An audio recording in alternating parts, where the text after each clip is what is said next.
सरकारी बाबू बसिचंती AC room रे जनता बसिचंती डह डह खरारे।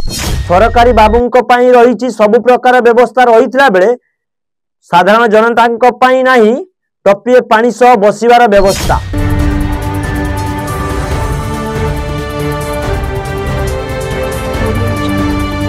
Geetanjali news Odia को स्वागत करुछि मु हरिपद। आज मुख्य प्रसंग रही जनता जनशुणाणी शिविर अनुष्ठित हेउथिला बेले सरकारी बाबू बसिचंती एसी रूम रे जनता बसिचंती डह डह खरारे।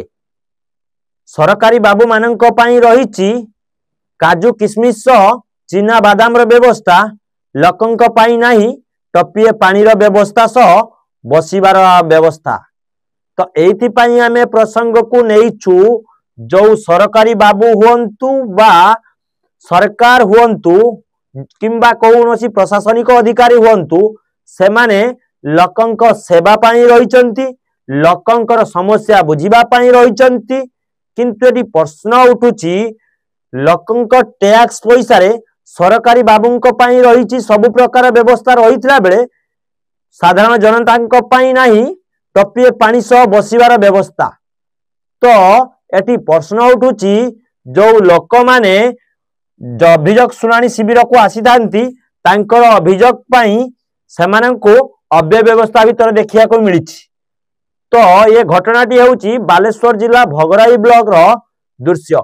आज जिलापाल तरफ जनशुणाणी शिविर अनुष्ठित हो जाइतिला। एथिरे बहु लोक अभियोग करिया पाई आसीथिले। तो एथिरे बहु संख्यक वृद्ध व्यक्ति सह दिव्यांग व्यक्ति थिले जहा कि सेमाने तांको अभियोग नहीं जिलापाल पाखक आसीथिले। तो सरकारी बाबू माने ऊपर महला 2 तलारे बसी जनशुणाणी शिविर अनुष्ठित करुथिला बेले जो दिव्यांग वृद्ध महिला माने थिले या वृद्ध व्यक्ति थिले सेमाने 2 तला को जिबार संभावना नथिला। तो जिबार कोनोसी व्यवस्था मध्य करा जाय नथिला।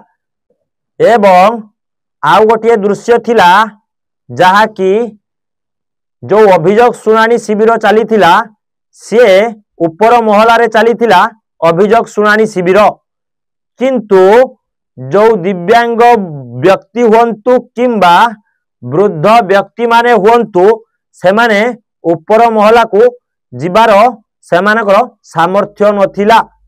तो से माने बहु समय धरी डह डह खरारे जिलापाल को तांको अभियोग जणैया पाई डह डह खरारे बसी रहिथिले।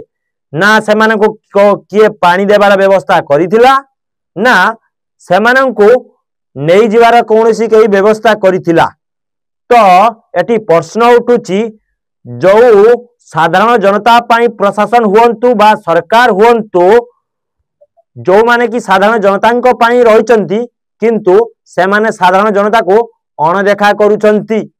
तो ये दृश्य रो आपण माने देखि जानि पारुथिबे कि भली थिला आज भगराई ब्लॉक रो जनशुणाणी शिविर।